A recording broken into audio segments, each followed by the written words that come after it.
Severus Snape, the professor of potions. He is going to be helping me out with the ingredients today and making sure that I don't mess it up like the dunderhead that I am. And also too, said that I would pretty much lose house points if I fail. Anyway, so here is how we are doing this today. You're going to need 1 box of Devil's Food cake mix. I like Duncan Hines. A 1/4 cup of oil. 1.5 cups of whole milk. 1/2 cup of dark chocolate, instant pudding, or chocolate pudding will work. A cup of flour and 4 eggs. Your tools will be a sheet pan, ungreased, and a cookie soup. I like to make them small so that I can get more out of them, but maybe you are into very, very big and awesome desserts. You can always use something a little bit bigger. There's also like a black handle or a red handle, and you can find these at your local baking store or even like stores like Smart and Final, Target, and things like that. I recommend having one of these. This is actually quite important so that you can actually keep the shape of the cookie. So without further ado, you don't have to have a KitchenAid, although let me tell you, Charity, which is what my KitchenAid's name is quite helpful, and I highly recommend it. She's been with me for almost 7 years, and I've made a lot of amazing desserts with her, and today we're making yet another amazing dessert. So let's get started. So first things first, thank you, Professor Snape. We got to add the cake mix, all of it. Sorry, I do not have a stand, so this is a little bit difficult. So there we go. Then we are going to add in our eggs, flour,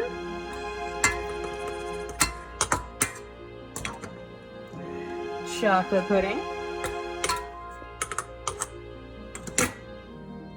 oil, and finally our milk. So, like I said, super simple. And then turn it on low, because you don't need to rush it.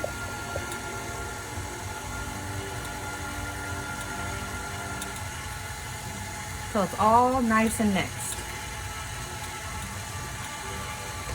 So you might have to stock your mixer, and which is fine because you're going to have to scrape down the bowl. You want it to be nice and smooth. You want to make sure all of your ingredients are mixed thoroughly through, because you do not want to get chunks of egg or chunks of flour, chunks of pudding. You want this to be completely smooth, which is why we're mixing it slow.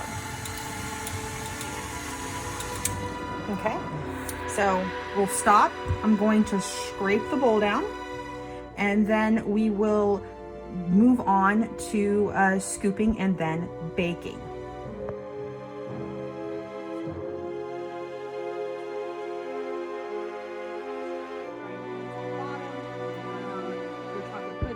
Everything. We have a beautiful, smooth as silk batter, and now it's time to put it on the tray.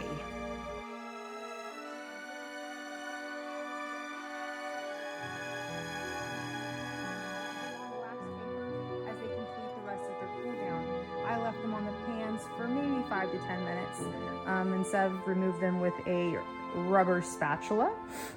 Also wanted me to remind you that if you don't like cauldron scrubbing, aka dishwashing, put parchment down on your baking sheets so that you can save on dish cleanup and arm workouts with a scrub brush. Thank you, Sev.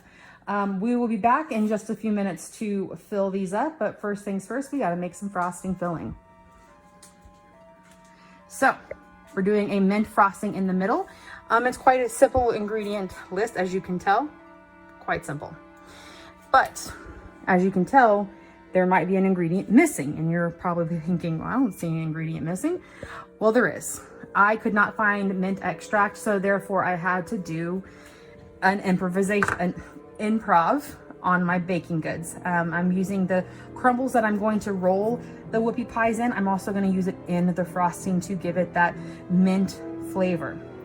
Now you're thinking to yourself, well, I don't like mint, so I probably won't be putting mint in, but I want to still celebrate Slytherin. Well, that's okay. If you don't want to do mint, then you can just remove the chips entirely and just do the green for the green in the frosting, which will be a kind of a simple vanilla buttercream frosting, and it'll be green. But you're like, hey, I really would like a flavor, but just not mint. Well, I recommend you can do either a couple packs of the Kool-Aid. The lemon lime flavor gives it the green and gives you a fun little lemon lime flavor, which is actually pretty good with chocolate. Or you can also do pistachio pudding, instant pudding from Jell-O. Add that in, gives it a nice green flavor and a little bit of a nutty, rich flavor from the pistachios. So there's some life hacks for you. So first things first, butter, a cup or 2 sticks. As you can tell, it is unsalted. I don't like to use salted butter sticks in pretty much anything because I want to control the salt content. 2, I don't like salt in my frosting ever, unless it's salted caramel frosting. So I like to get the unsalted so that my flavor profile for whatever frosting or filling I'm doing comes through. Also 2, your butter needs to be soft. Now, if you stick your butter in and it's got the silver metal papers on there, you might be having the fire department show up because your microwave might explode because metal doesn't go into the microwave. So just unwrap first, put them in a little bowl, 10 to 15 seconds till get nice and soft. Although I prefer just basically leaving it out on the counter for a couple hours. Like if I know I'm baking something that day in regards to butter or frostings, I will just leave it out on the counter because my grandmother actually taught me that. She always had her butter out on the counter and all of her desserts always turned out really beautifully. 3.5 cups of powdered sugar. Well, roughly about 4, so 16 ounces, so a pound of powdered sugar. If your powdered sugar is old, don't forget to sift it to get rid of all the lumps. Mine is brand new, so it should be nice and soft and ready to go for frosting making. You'll need a little milk to thin it out so that it's not like complete paste. You want your frosting to be smooth and viscous, yet hold its shape. So a little milk. And of course, what we need to make our beloved Slytherin frosting, but a lovely green. So you can choose to use the food coloring at the supermarket, or if you're like me, which is what I had to do today, but if you're like me and a baker all the time kind of thing, I would recommend getting the food gel from the cake stores that you have around your town. The food gel is thicker, it doesn't make the frosting as watery, and it has a more vibrant color. Last but not least,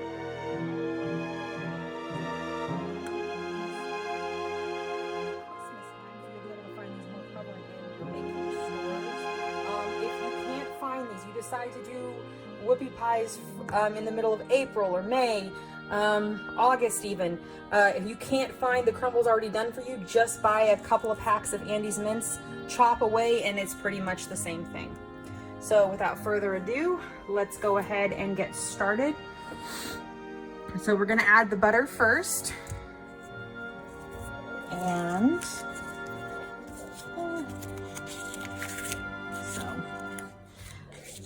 I love the little sticks. You can buy the butter by the pound, but the little sticks are obviously a little bit better. They're measured out in 1/2 cup increments. You can buy them, like I said, you can buy it like in like a whole pound, but then you have to like measure it out and everything. They have made them quite convenient. So here we go, 1 cup. All right, down, and this, so you can see the side. Turn it up.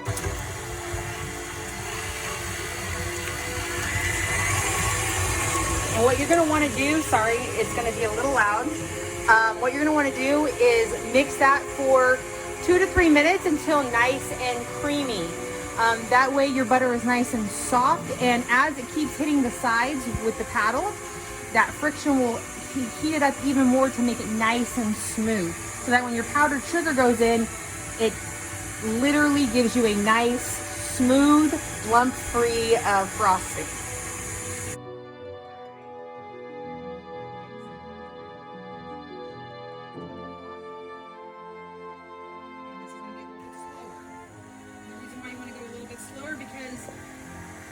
see the powder in there. If you turn that baby up higher, you're gonna have a cloud of dust in here and you're gonna be covered in powdered sugar.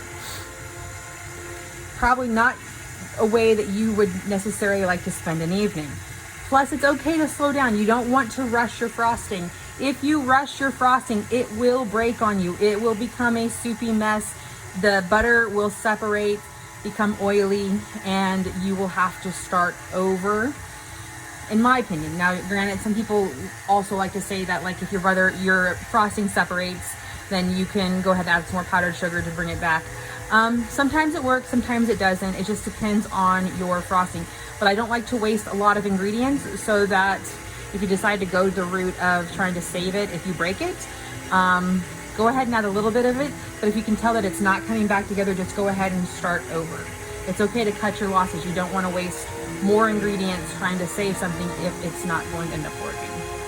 So as you can tell, getting nice and soft. So the frosting, the powdered sugar is all mostly gone. So what we're gonna do is we're gonna turn this up just a little bit, because we wanna make sure we wanna add some air to our frosting. You want that speed. This is where you want that speed so that you can add air and kind of give your frosting a cloud-like texture. Now you might see like, well, it looks pretty good. I don't think I need to add any milk in there. And you might be right, but a little bit of milk will help smooth it out even more and give it a nice spreadable consistency, because sometimes even if you don't add the milk, you can get kind of a tar-like consistency and then it's very hard to spread. So you want your frosting to be able to spread very easily, because your cookies are very fragile. So next thing we're going to do is we're going to add the milk, because we don't want to add the dye first and then the milk, because it'll lighten the color. So we're going to turn this down. So turn it down to stir. We're going to add just a little bit of milk, okay? Not a lot, just a little.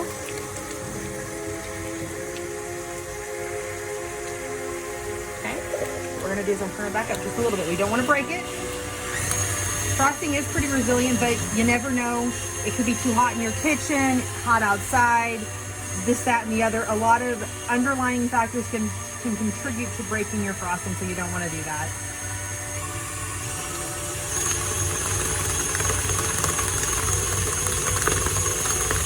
All right, so we're gonna turn it down slow. Now this is a little dab will do you on this, so 1, 2, 3. Woo. So, yep. And you don't necessarily have to do Slytherin. If you want to do Hufflepuff, or you want to do Ravenclaw, or you want to do Gryffindor, like, you can make whoopie pies to celebrate each of the houses. I love all the houses. I am a Ravenclaw princess with a Hufflepuff heart. I love my Slytherins. I love my Gryffindors. Like, we all have awesome strengths, and I get along with all the houses. So what we're gonna do is we're gonna turn this up just a little bit. The green is a little lighter than what I would want it to do. So what we're gonna do is we're gonna turn this back down just again.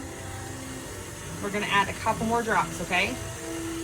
I like a strong green presence. Now, if you're not into that, the 3 drops will do you, then that's fine. You're gonna have a really nice green consistency.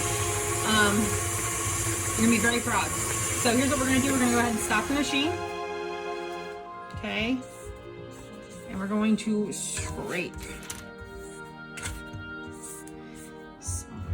All right, you just wanna kind of get everything underneath. You wanna make sure all of your frosting is evenly mixed. Now we're gonna give it some air for like 30 seconds.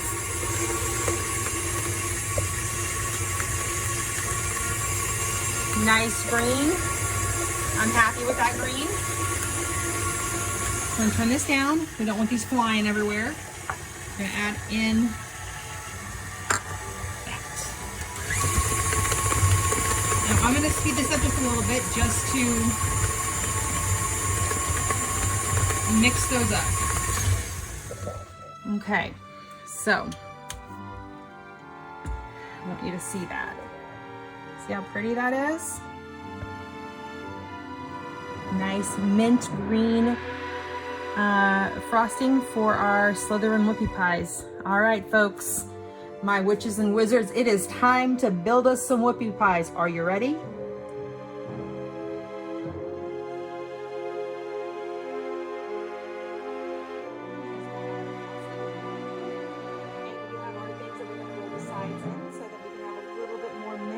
A little bit of texture. What I like to do before I start filling is I like to turn over half of them and then find their partners. Now granted, you don't have to be like try to make it work with what you have on one tray. Just try to find one that as closely resembles the one that's turned over. That way, so that you have a nice, even, aesthetically pleasing sandwich. So I'm gonna watch to make sure that I get that right and I don't mess that up. So what you're gonna do is you can do one of two things. One, handy dandy ice cream scoop again. Scoop a scoop of frosting or two into each one, sandwich it, and then roll it. Also too, if you want to design on the frosting and you're okay with spending a little bit of money, go ahead and buy some piping bags and some piping tips. Because I recently moved, I can't seem to find those things, so we're gonna go old school. And I'm going to just pipe and sandwich that way. So are you ready to get started? All right, I'm ready if you are. I am gonna sit down for this one because this is one of my favorite things. It's just kind of like the finishing touches. You've worked hard. We have made whoopie pies. We've made the frosting, allowed them to cool. This is also something that you can do with your kids. This is super fun, super enjoyable. Even like the baking and making the frosting are something that's very kid friendly, which is why Seb was here to help today. We are now officially doing the finishing touches. This is something that your kids can even do, scoop out the frosting, sandwich together, allowing them to build. It's a good family building exercise, especially for Halloween and everything, and something fun to go if you're going to like a social distancing party, or like for like family, or even for like a fall festival event, or like just to give as a gift to like friends and family. Like these are a surefire crowd pleaser. So, all right, so let's go ahead. I like a little extra frosting, so my scoop's always gonna be just a little bit overflowing. Okay, so what I do that, and then let me put this down so that you can see. We're going to sandwich.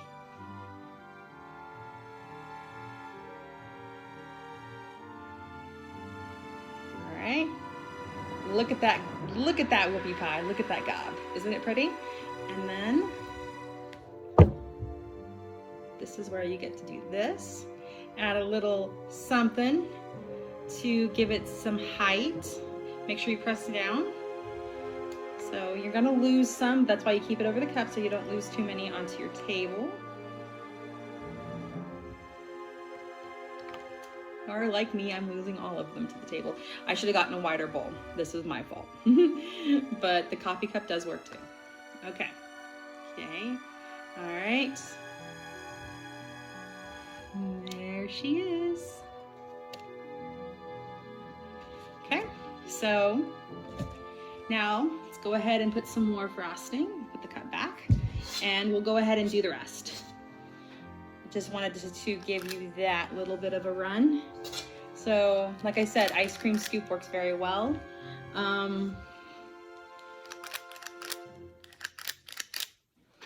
So it makes a lot of frosting, so you can have a lot of frosting to put in the middle if you're not really much of a frosting person. Too sweet. You can actually make it less sweet. You can do kind of a whipped cream frosting. You can do the marshmallow fluff. Marshmallow fluff is fun. So, all right, so your scoop down, not on your table. And you just kind of press. See? Press. And you want to try to find ones that match up.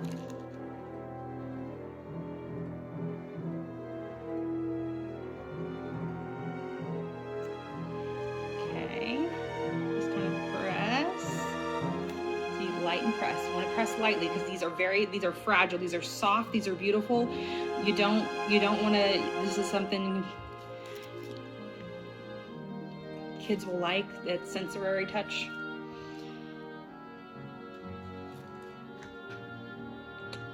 All right, and you put, what we're gonna do is we're gonna put, go ahead and put a little bit of the crumble. Now you can choose to roll, or you can do what I do. Rolling might be a little bit easier for the kids. I like doing this because then you can put as many or as little as you want. So, all right, there's that. And you can go as quickly or as light as you want on these. But that is pretty much it. If you put them in the fridge, I don't really recommend that per se. And that's just because the frosting gets rock hard. And unless you're okay with like that, the cookie is supposed to be, it's supposed to be one of those soft, like kind of like an ice cream sandwich almost kind of softness. So should add again. All right, but yeah. So anyway, I want to thank you for coming to such a fun and spooky time with me and Sev. We really appreciate you stopping by. Please stay safe, my witches and wizards, as you go out and celebrate the night. Don't forget to social distance. Enjoy some candy.